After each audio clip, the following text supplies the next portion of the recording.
마태복음 25장 1절에서 13절에 있는 말씀입니다. 마태복음 25장 1절에서 13절에 있는 말씀, 오늘 우리에게 주신 하나님의 말씀을 함께 한 목소리로 받들어 읽습니다. 그때에 천국은 마치 등을 들고 신랑을 맞으러 나간 10 처녀와 같다 하리니 그 중에 5은 미련하고 5은 슬기 있는 자라. 미련한 자들은 등을 가지되 기름을 가지지 아니하고 슬기 있는 자들은 그릇에 기름을 담아 등과 함께 가져갔더니 신랑이 더디오므로 다 졸며 잘세. 밤중에 소리가 나되 보라 신랑이로다 맞으러 나오라 하매 이에 그 처녀들이 다 일어나 등을 준비할세. 미련한 자들이 슬기 있는 자들에게 이르되 우리 등불이 꺼져가니 너희 기름을 좀 나눠 달라 하거늘 슬기 있는 자들이 대답하여 이르되 우리와 너희가 쓰기에 다 부족할까 하노니 차라리 파는 자들에게 가서 너희 쓸 것을 사라 하니 그들이 사러 간 사이에 신랑이 오므로 준비하였던 자들은 함께 혼인잔치에 들어가고 문은 닫힌지라. 그 후에 남은 처녀들이 와서 이르되 주여 주여 우리에게 열어주소서. 대답하여 이르되 진실로 너희에게 이르노니 내가 너희를 알지 못하노라 하였느니라. 그런즉 깨어있으라. 너희는 그 날과 그 때를 알지 못하느니라. 아멘. 예수님께서는 마지막 때 주님이 다시 오실 재림, 종말에 대한 가르침을 주시면서 너희들이 그 종말을 준비하는 그런 신앙을 갖춰야 된다 하는 그런 말씀을 해 주셨어요. 우리가 이미 본 말씀에서도 예수님은 무화과 나무의 비유를 통해서 무화과의 잎이 이렇게 나고 하는 것을 보면 사람들이 이제 여름이 가까이 오면 안다. 계절의 징후를 안다. 그처럼 너희도 이 시대의 징후를 보면서 주의 오심이 가까운 것을 분별할 수 있어야 한다 하는 비유도 주셨고, 어제 우리가 함께 읽은 말씀에 보면 신실한 충성된 그러한 슬기로운 그러한 종들과 슬기롭지 못한 충성되지 못한 종의 비유를 통해서도 예수님은 재림의 때를 준비하는 신앙에 대한 교훈의 말씀을 주셨어요. 특별히 마태복음 25장에 가서는 이 예수님의 정말 재림에 대한 많은 가르침과 교훈들, 그것에 대한 결론과 같은 세 개의 아주 중요한 비유의 말씀이 등장하고, 이 비유를 우리가 너무나 잘 아는 그런 말씀들입니다. 오늘 우리는 그 첫 번째 말씀, 10 처녀에 대한 비유의 말씀을 함께 읽었습니다. 예수님께서는요, 예수님과 함께하는 그 삶을 혼인잔치에 많이 비유해서 말씀해 주셨잖아요. 메시아 되시는 주님이 오셔서 주님에 의해서 구원을 받고 회복된 자들이 주와 함께 살아가는 것은 마치 혼인잔치의 기쁨과 행복을 누리는 것과 같다. 이런 비유를 여러 번에 걸쳐서 해 주셨어요.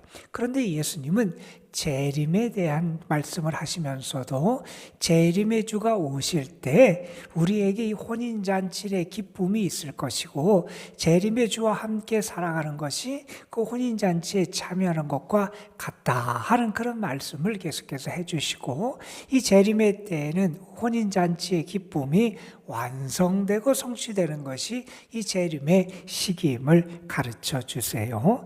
오늘의 비유의 말씀 우리가 너무나 잘 압니다. 유대인의 결혼 혼례의 그러한 풍습에 보면 원래 결혼이 어디서 시작되냐면 신랑집에서 시작이 된대요.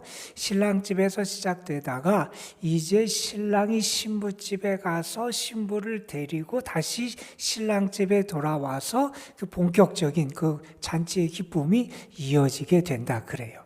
오늘 말씀해 보면 이 열처녀는 어디에 있었냐? 아마 신랑집에 있었던 것 같아요. 신랑집에서 여기서 기본적인 잔치의 시작을 함께 하다가 이제 신랑이 신부집에 가서 신부를 데리고 이렇게 오는데 그때 아마 이게 지체가 된 것 같고 그러면서 이야기가 벌어지는 것 같아요.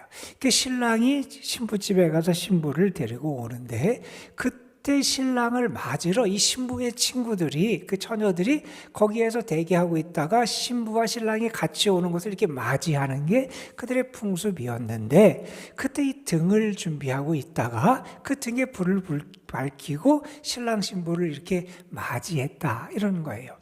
뭐 그것이 등불이다, 뭐 횃불이다, 뭐 이런 얘기를 하는데 그것은 중요한 것이 아닌 것 같고요. 중요한 것은 이 처녀들이 여분의 기름을 준비하느냐, 여분의 기름을 준비하지 않았느냐 하는 거에서 그들의 지혜로움과 그렇지 않음이 판가름 난다 하는 것이 예수님의 가르침이었습니다. 오늘 말씀에 보면 이렇게 말씀합니다. 열 처녀가 있는데 신랑을 맞이하러 날아가야 되는데 그 열 처녀 가운데 5 슬기로운 자들은 그릇에 기름을 담아 등과 함께 가져갔고 미련한 자들은 등을 가지고 가되 기름은 가지고 가지 않았다는 거예요.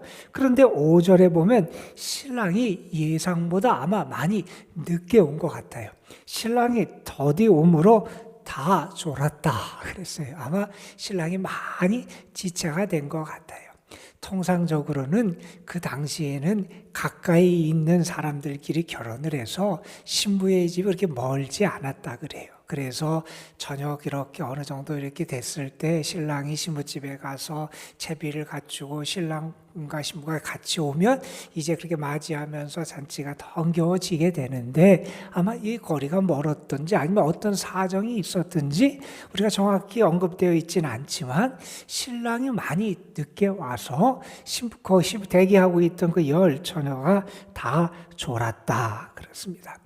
그런데 그 다 졸다가 보니까 어떤 소리가 나냐? 신랑이 온다. 이제 맞으러 나가자 하는 소리가 들리게 돼요.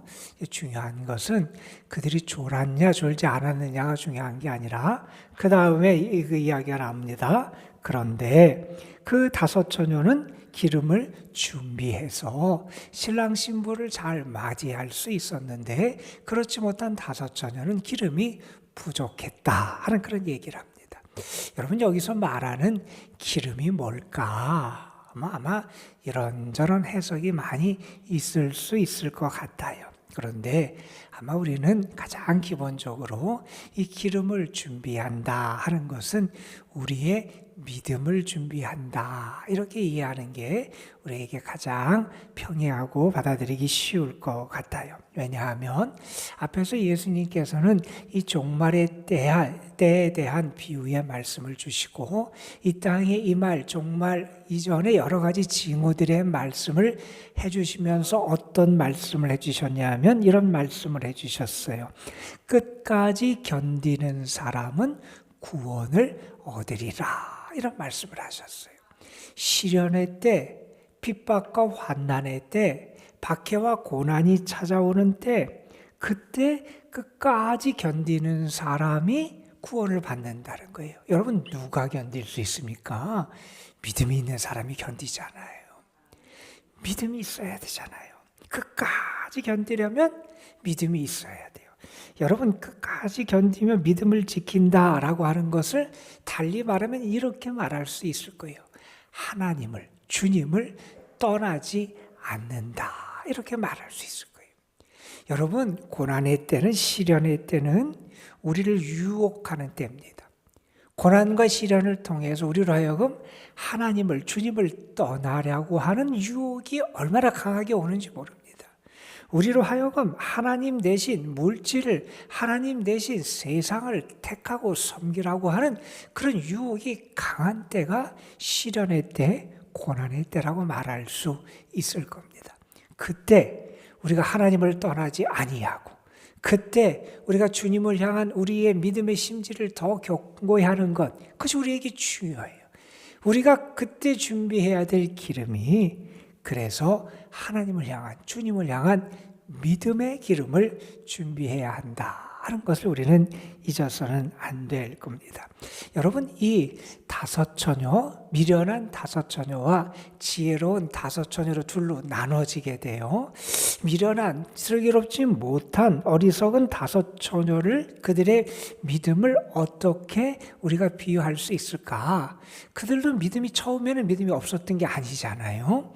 그런데 여분의 기름을 준비하지 않았다 그랬어요. 아마 그들의 믿음을 이렇게 비유할 수 있지 않을까 생각해 볼 수 있을 것 같아요. 이만큼만 하면 됐다. 내가 이만큼만 하면 할 만큼 했다. 우리의 신앙을 어느 적당한 선까지만 하면, 내가 신앙생활을 할 때 그냥 내가 부담을 느끼지 않을 정도, 내가 무언가를 손해를 안 볼 정도, 내가 그 정도, 이만큼만 하면, 그 정도만 하면 이게 신앙생활이 아닌가, 그것이 믿는 것이 아닌가. 아마 큰 손해를 보지 않을 만큼만 그렇게 했던 그들의 신앙을 우리가 생각해 볼 수 있을 겁니다. 여러분, 초저녁에는 드러나지 않아요. 그런데요, 밤이 깊어지게 되면, 깊은 밤이 찾아오게 되면 그들이 어리석은 사람인지 지혜로운 신앙인인지가 드러나게 되어 있다는 겁니다. 여러분, 이 지혜로운 이 다섯 처녀, 그들의 믿음은 적당한 선에서 멈추는 그런 믿음은 아니었던 것 같아요. 적당히 웬만큼 하면 부담 없이 그 정도의 믿음으로 그들이 그친 것이 아니라, 그들은 끝까지 할 수 있는 한 최선을 다해서 믿음의 길을 지켜갔던 그런 사람이라고 말할 수 있을 겁니다. 여러분, 우리의 믿음의 모습을 한번 돌아봤으면 좋겠습니다. 우리도 보통 때는 다 믿음의 사람처럼 보여요. 보통 때는 판가름이 나지 않습니다. 보통 때는 다 괜찮아 보입니다. 보통 때는 다 별 차이가 없이 똑같아 보이는 게 우리의 모습이라고 말할 수 있을 겁니다. 그런데요, 밤이 깊어지면, 시련의 때가 찾아오면 내 믿음이 지혜롭고 슬기로운 믿음인지, 내가 어리석은 믿음의 사람과 같은 자리에 있는지가 판가름나게 되어 있다는 겁니다. 여러분, 우리가 적당한 믿음의 생활을 하게 되면요, 환난의 때에 믿음의 바닥이 드러날 수밖에 없어요. 저는 이번 사순절을 보내면서 여러분의 믿음의 뿌리가 좀 더 깊이 내렸으면 좋겠습니다. 믿음이 더 깊어졌으면 좋겠어요. 깊은 밤, 시련의 때, 환난의 때에 여러분의 믿음의 진가가 드러날 수 있도록 더 깊이 주님에게 뿌리를 내리고, 주님을 더 앙망하고, 주님을 향한 믿음이 더 깊어지는 그런 여러분이 되시기를 간절히 소망합니다. 여러분, 우리 자신만 바라보지 말고요, 주님을 바라봐야 되고요, 주님께 모든 것을 걸며 살아가는 그 믿음의 자리까지 여러분의 믿음이 깊어지게 되기를 주님의 이름으로 축원합니다, 여러분. 자, 그런데 우리가 이 비유를 보면서 조금 의아한 생각을 하게 되는 장면이 등장을 해요. 여기 보면 이 어리석은 다섯 처녀가 기름이 모자라게 되자 슬기로운 다섯 처녀에게 부탁을 합니다. 기름을 좀 나눠 달라, 이렇게 부탁을 하는데, 그때 이 슬기로운 다섯 처녀의 반응이 우리를 좀 당혹스럽게 합니다. 통상적인 우리의 생각에는 어려움에 처한 사람을 도와주고 나눠주고 함께 해야 되는 게 우리의 일반적인 그러한 신앙인의 생각인데, 이 어려움에 처한 다섯 처녀, 어리석은 다섯 처녀를 향해서 이 슬기로운 다섯 처녀가 기름을 빌려주지 않습니다. 이렇게 말하지요. 그들에게 우리가 쓰기에도 우리와 너희가 함께 쓰기에는 다 부족할까 하니 차라리 파는 자들에게 가서 너희 쓸 것을 사라, 이렇게 이야기를 하게 되잖아요. 왜 이렇게 너그럽지 못할까? 왜 이렇게 매몰차게 행동했을까? 아마 우리가 그런 생각을 하는 분이 계실지도 모르겠습니다. 여러분, 이 비유가 어떤 비유인지를 우리가 먼저 알 필요가 있어요. 이것은 정말 마지막 때에 대한 비유예요. 여러분, 믿음은요, 다른 사람과 나눌 수 있는 게 아니에요. 믿음은요, 다른 사람과 나눌 수 있는 게 믿음은 아니야. 적당히 믿다가 마지막 때가 되어서 그때 믿음을 무언가 정신을 차리면 되겠지, 그것은 잘못된 거라는 겁니다. 여러분, 그래서 우리가 지금 살아있을 때, 우리에게 시간이 주어졌을 때, 우리에게 기회가 주어졌을 때 우리의 믿음을 더 깊이 있고 더 주님이 보시기에 귀하고 아름다운 믿음의 모습으로 만들어갈 수 있어야 한다는 겁니다. 여러분, 우리가 때로 평안하고 즐겁고 아무 일 없이 사는 것을 좋아하고 그것을 우리는 추구해요. 그리고 우리는 때로는 환난과 시련을 우리의 믿음을 뒤흔드는, 그래서 안 좋은 것이라고 여길 때도 있어요. 물론 그런 경우가 많이 있지요. 그런데 여러분, 환난이 늘 나쁜 것만도 아니고요, 평안이 늘 우리에게 좋은 것만도 아님을 우리 잊어서는 안 돼요. 여러분, 우리가 평안함과 안정에 취하다 보면 우리의 믿음이 썩어질 수가 있습니다. 오히려 거기에 안주하다가 우리가 화를 당할 수도 있습니다.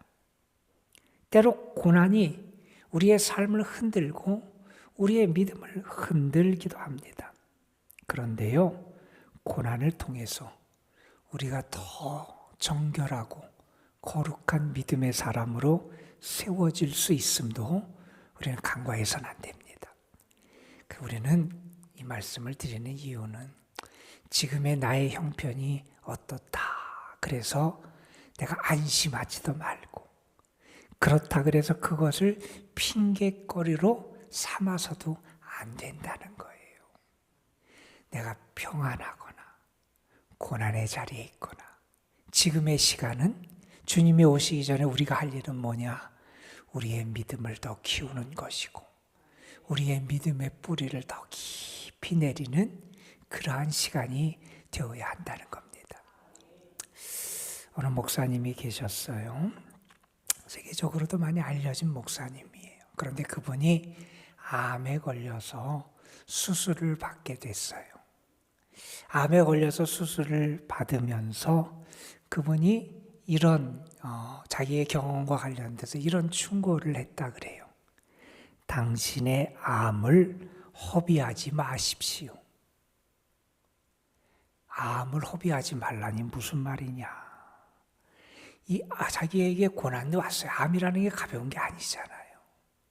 그런데 그 고난을 통해서 나의 믿음이 깊어지지 않고 내가 하나님을 향해서 더 진실한 믿음을 갖지 못하면 이게 그냥 허비되는 것이 될 수 있다는 거예요. 여러분이 고난의 시간을 보낼 수도 있어요. 어느 분은 아무 문제 없이 평안하고 안정된 삶을 살 수도 있어요.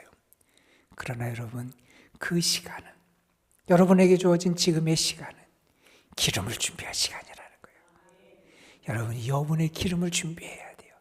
깊은 밤, 정말 깊은 밤 환난과 시련의 그때 견딜 수 있는 진짜 믿음, 살아있는 믿음이 여러분에게 충만하게 갖춰지게 되기를 주님의 이름으로 축복합니다. 여러분, 오늘 그렇게 기도하십시오. 주님, 내 믿음의 뿌리가 주께 더 깊어지게 하여 주시고 내 믿음이 더 주님이 보시기에 귀한 믿음으로 성숙돼 갈 수 있도록 은혜를 더하여 주옵소서.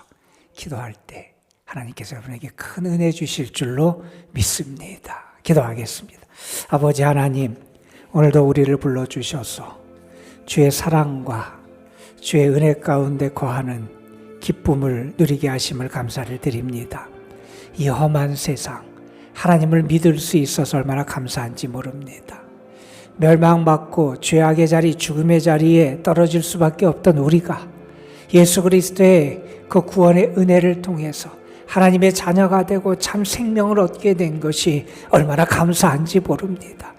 이 사순절을 보내면서 하나님의 사랑과 구원의 기쁨을 매일매일 경험하는 저희들 되게 하여 주시옵시며 그 사랑과 은혜와 기쁨을 빼앗기지 아니하는 저희들의 삶이 되게 하여 주옵소서. 오늘도 우리가 주님이 주시는 말씀을 함께 묵상했습니다. 우리가 잘 아는 10처녀의 비율의 말씀을 읽었습니다. 어리석은 5처녀와 슬기로운 5처녀에 대한 말씀을 읽었습니다. 슬기로운 처녀들은 여분의 기름을 준비해서 신랑을 잔치의 자리 때 맞이할 수 있었습니다. 아버지 하나님, 우리도 정말 주님이 다시 오실 때 여분의 기름을 준비해서 기쁨으로 주님을 맞이할 수 있는 저희들 되게 하여 주옵시고 은혜의 자리, 혼인잔치의 기쁨의 자리에 참여하는 참 생명과 구원의 은혜를 누리는 저희들이 되게 하여 주옵소서. 그러기 위해서 지금 우리가 깨어있는 이 시간, 사랑하는 이 시간 우리의 믿음의 기름을 더 준비하게 하여 주옵소서. 아버지 하나님, 겉으로 보기에는 믿음이 있는 것 같고 겉으로 보기에는 신앙이 있는 것 같고 겉으로 보기에는 하나님을 의지하는 것 같은데 폭풍이 불어칠 때, 깊은 밤이 됐을 때 우리의 믿음이 흔들릴까 두렵습니다. 우리의 믿음의 바닥이 드러날까 두렵습니다. 하나님, 우리에게 은혜를 주셔서 깊은 밤에 오히려 더 찬란히 빛을 발할 수 있는 믿음의 기름을 준비하는 주의 지혜로운 주의 자녀들 되게 하옵소서. 오늘도 주님 앞에 드려지는 감사의 예물이 있습니다. 유묘순 권사, 박미자 집사 가정, 또한 무명으로 하나님 앞에 감사의 예물 드리오니 주님 받으시고 귀한 영혼들, 그 삶, 가정, 기도의 제목 위에 하나님의 은혜와 축복의 손길을 더하여 주시옵소서. 오늘도 우리가 주님 앞에 기도합니다. 특별히 우리의 믿음이 회복되도록, 우리의 믿음이 주님이 기뻐하시고 인정하시는 믿음이 되도록, 주님께 깊이 뿌리 내리는 살아있는 믿음이 되도록, 우리의 믿음이 회복되도록 주께 기도하는 시간 되게 하여 주시옵시며, 우리의 믿음 속에 주께서 믿음의 기도를 들으시고 응답하시는 주의 축복을 경험하는 귀한 시간 되게 하옵소서. 오늘도 사랑하는 성도들, 저들의 가정삶, 특별히 교회에 속한 사랑하는 주의 자녀들, 연로하신 분들, 병중에 있고 어려운 그러한 질병과 맞서 싸우고 있는 영혼들, 그리고 주께서 사랑하시는 귀한 주의 자녀들의 삶을 주께 맡기오니 주님 돌보시고 지켜주시고 사랑하시고 치유하시고 주의 은혜 가운데 붙잡아 주옵소서. 이 시간도 성령께서 우리의 기도를 도우실 줄 믿사옵고 우리 구주 예수 그리스도의 이름으로 기도드리옵나이다. 아멘.